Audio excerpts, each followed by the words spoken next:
So everyone गाइजहरू तपाईँहरूलाई चाहिँ मैले आज भुटोल टु अर्घाहाँसीको भ्यू देखाउन गइरहेको छु। सबजनाले अन्तिमसम्म हेर्नुहोला। भिडियो मन परेमा लाइक कमेन्ट र सब्सक्राइब गर्न नहुनुहोला। शिविर खनाल युट्युब च्यानलमा गएर हेर्न सक्नुहुन्छ तपाईँले यसको फुल भिडियो। तपाईँलाई चाहिँ मैले देखाउन गइरहेको छु भुटोलदेखि अर्घाहाँसीको यो बाटो ड्यामसम्म तपाईँले अहिले चाहिँ गोरुसिङको चोकमा आइसकेका छौँ। बाटो बन्दै गरेको कारणले यस्तो क्लियर भिडियो त आएको छैन, कारणले गर्दा देखिएको छ। तपाईँले चाहिँ आज सुपातिरुवालीको दर्शन गर्नुहुनेछ यो मोबाइलबाट, किनकि मैले सुपातिरुवालीको भिडियो पनि गराएको छु। अन्तिमसम्म हेर्नु होला। टक्क मोबाइलबाट भए पनि सुपातिरुवालीको दर्शन गर्न नभुल्नु होला। अब चाहिँ हामी गाडीदेखि अगाडि लगेका छौँ।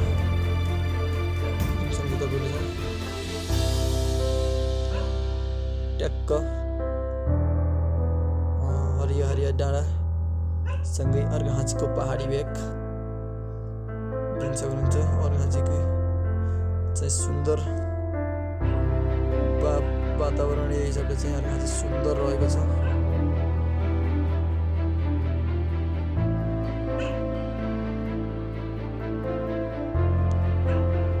बाटो छोटो भए पनि इजी रहेको छ बाटो चाहिँ।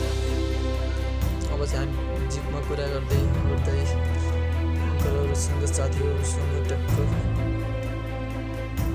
भिडियो बनाउँदै हामी चाहिँ कुरा गर्दै अगाडि बढेका छौँ। यो जिप चाहिँ हाम्रो गाउँको अङ्कलको जिप हो, त्यस कारणले गर्दा डाइरेक्ट भुटोलबाट अर्घाहाँसीको खना आउने गर्दछ।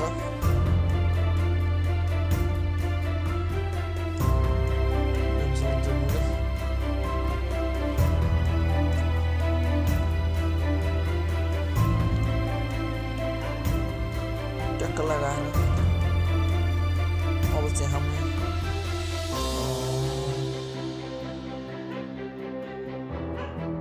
अगाडि बढेका छौँ, देख्न सक्नुहुन्छ। भिडियो चाहिँ धेरै लामो भएको कारणले गर्दा चाहिँ मैले हल्का फास्ट गरिरहेको छु फोनबाट काटेर।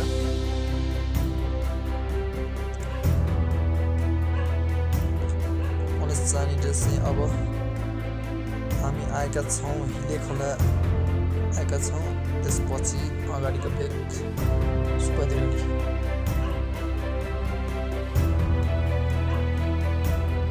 चाहिँ सुपातिरुवालीको दर्शन मोबाइलबाटै गरेर जानु होला भन्छ। भिडियो अन्तिममा रहेको छ।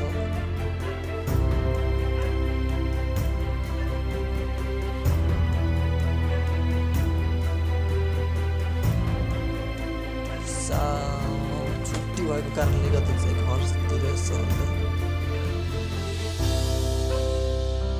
घुमघाम गर्नको लागि भुटोलबाट अर्घाहाँसी आइएको छ।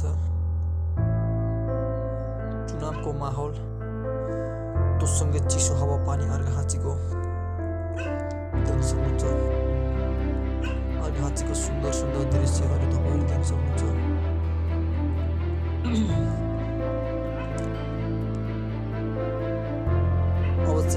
अब सुपातिरुवाली आइसकेको छ। करिब देख्न सक्नुहुन्छ तपाईँले अग्ला पहाड चट्यानको छेउमा रहेको सुपातिरुवाली भगवानको शक्तिले अड्डिरहेको छ। लाउले टाँसिएको कथा तपाईँले सुन्नुभएको होला। यो बाटो चाहिँ किनकि एक्सिडेन्ट नहोस् भन्नको लागि यो बाटो युज गरेको छु। यहाँ किसिम चाहिँ ठुलो घुम्टिरहेको कारणले यता चाहिँ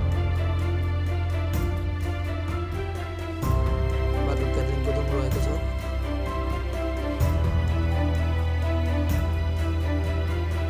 ट्राफिक पुलिसहरू पनि रहेका छन् यहाँ चाहिँ गाडी चेकजाँच गर्नको लागि।